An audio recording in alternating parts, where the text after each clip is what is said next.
வணக்கம். இந்த வீடியோவில் நாம் டிஎன்பிஎஸ்சி குரூப் 4 எக்ஸாமுக்கான கட் ஆஃப் அனாலிசிஸ் தான் பார்க்க போகிறோம்.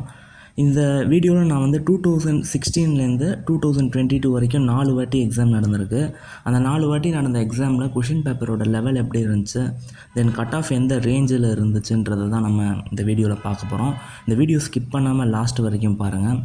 முதல்ல இப்போ எந்த எக்ஸாமாக வேணாலும் இருக்கட்டும், ஒரு கட் ஆஃப் அப்படின்றது எதை டிசைட் பண்ணும் அப்படின்னு பார்த்தோன்னா அந்த கொஷின் பேப்பரோட லெவல் தான் டிசைட் பண்ணும்.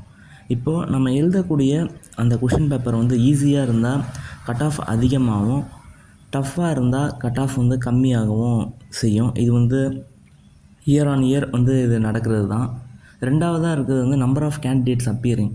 ஒரு எக்ஸாமில் நம்ம எழுத போகிற எக்ஸாமில் எவ்வளோ கேண்டிடேட்ஸ் அப்பியர் ஆகுறாங்கன்றதும் கட் ஆஃப்க்கு ஒரு டிசைட் பண்ணக்கூடிய ஒரு முக்கியமான ஃபேக்டர் தான்.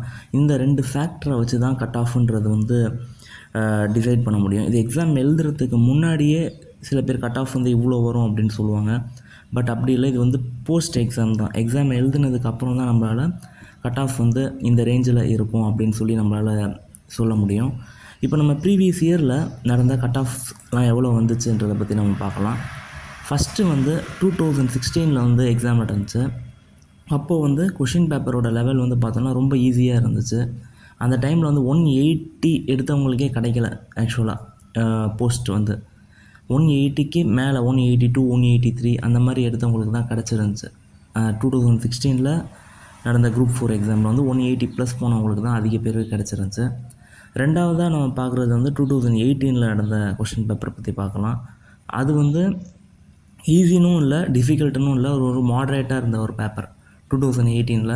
அப்போது கட் ஆஃப் 165 to 170 இந்த ரேஞ்சில் கட் ஆஃப் இருந்துச்சு 2018.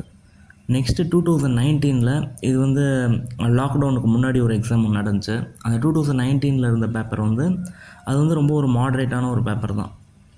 டிஃபிகல்ட்டுன்னு சொல்ல முடியாது, ஈஸின்னு சொல்ல முடியாது, ஒரு மாட்ரேட்டான ஒரு பேப்பர். அப்போ 170 to 175 இந்த ரேஞ்சில் இருந்தவங்களுக்கெலாம் கிடச்சிருந்துச்சு அந்த 2019 நடந்த எக்ஸாமில். லாஸ்ட்டாக நடந்த எக்ஸாம் 2022 நடந்துருந்துச்சு.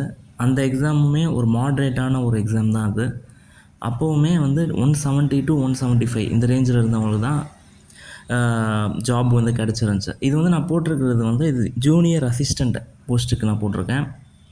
விஏஓ அப்படின்னா இதை விட ஒரு 5 கொஷின் அதிகமாக இருந்திருக்கும். டைப்பிஸ்ட் அப்படின்னா இதை விட ஒரு 4-5 கேள்விகள் கம்மியாக இருந்திருக்கும்.